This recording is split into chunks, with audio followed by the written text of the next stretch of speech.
Bonjour, mesdames, messieurs. Donc, je reviendrai tout à l'heure au fil des débats sur votre introduction personnelle très longue et sur vos attaques personnelles et sur votre autosatisfaction classique qui mêle votre promotion nationale avec des considérations locales. Mais sur cette délibération elle-même, les objectifs qui sont énumérés dans la délibération de la création d'une société de coordination Actis Grenoble Habitat, c'est d'indiquer qu'il s'agit de préserver une capacité financière.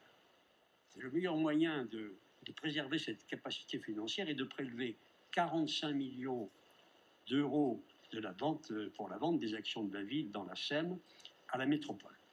Alors nous, de notre côté, nous sommes estomaqués que vous soyez seulement capable de tirer de la loi Elan une opération financière pour vendre l'accumulation du travail et de la peine de toute une ville dans le logement social et de le vendre en une fois.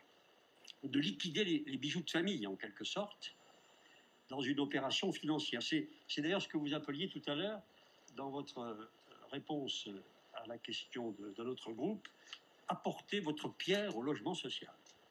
Cette opération est un trompe-l'œil pour nous. Elle est un trompe-l'œil financier d'abord, parce que les caisses publiques qui échangent de l'argent public d'une caisse à l'autre, alors qu'il s'agit du même contribuable, cela ressemble à de la cavalerie financière. Ce sont des tours de passe-passe. Et incontestablement, la métro monétise les logements d'Actis afin de les transformer en espèces vendables. On se croirait à Singapour. On a déjà vécu ça avec la vente des actions de GEG à un prix qui n'a jamais été justifié.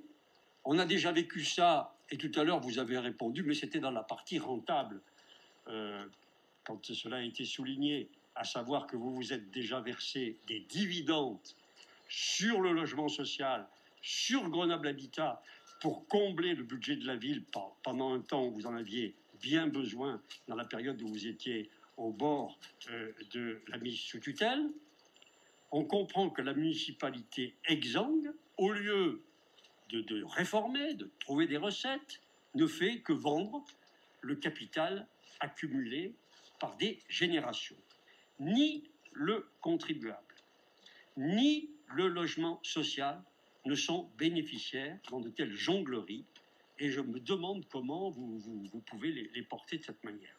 Pour nous, on n'est pas aux manettes, mais il doit exister d'autres moyens pour passer d'une collectivité à l'autre sans passer par ces acrobaties. Mais encore, faudrait-il y consacrer un peu de temps, de l'imagination, d'en avoir la volonté. Et ça rejoint la question qu'a posée tout à l'heure Brigitte Boer. Mais c'est aussi un trompe-l'œil structurel. Parce que vous n'osant pas annoncer la fusion, vous créez de ces usines à gaz dont vous êtes les spécialistes. Ça, on peut dire qu'effectivement, là-dessus, vous êtes vraiment exemplaire.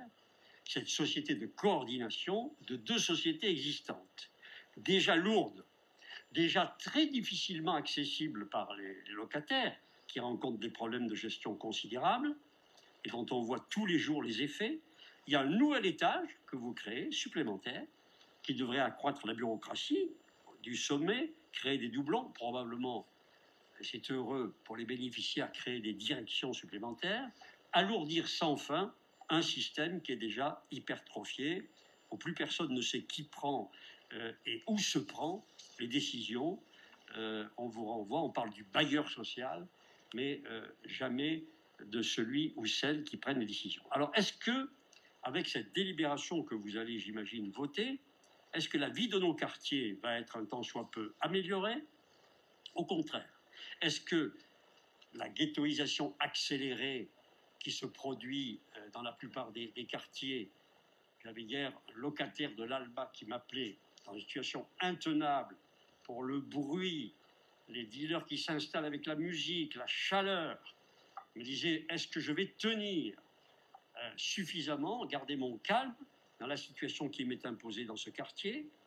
Donc la perte d'attractivité aussi des quartiers, l'insécurité prégnante.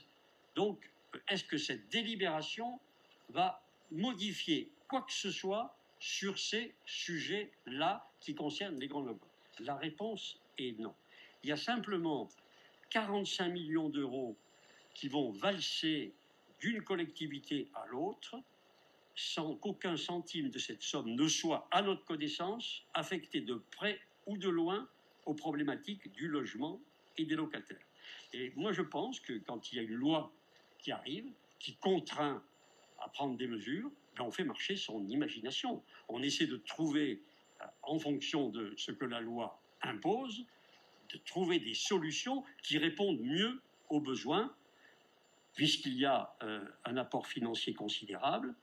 Et il me semble que vous avez raisonné comme des financiers, comme des comptables, comme des harpagons, pour en profiter, pour garder la tête du budget de la ville hors de l'eau. Moi, je crois que tout démontre, au contraire, et ça rejoint votre intervention liminaire et votre réponse à nos questions, c'est qu'au fond, vous êtes le champion des mots, le champion des incantations, mais quand on prend dossier par dossier, sujet par sujet, on constate que cela ne correspond à aucune réalité. Alors cette fuite médiatique en avant que vous nous indiquez vouloir poursuivre au détriment des Grenoblois, sans que vous souhaitiez, vous acceptiez pour l'instant d'être remplacé, alors que évidemment, je crois qu'une partie de votre majorité l'a dit, ça ne peut plus durer, cette situation de vous qui arrivez ce matin, en gros, pour repartir cet après-midi. C'est une situation qui ne peut plus durer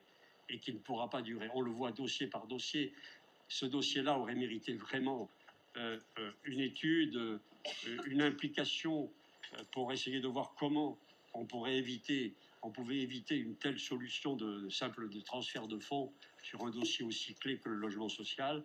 Et ce n'est absolument pas le cas. Nous le regrettons et c'est la raison pour laquelle nous ne l'adopterons évidemment pas.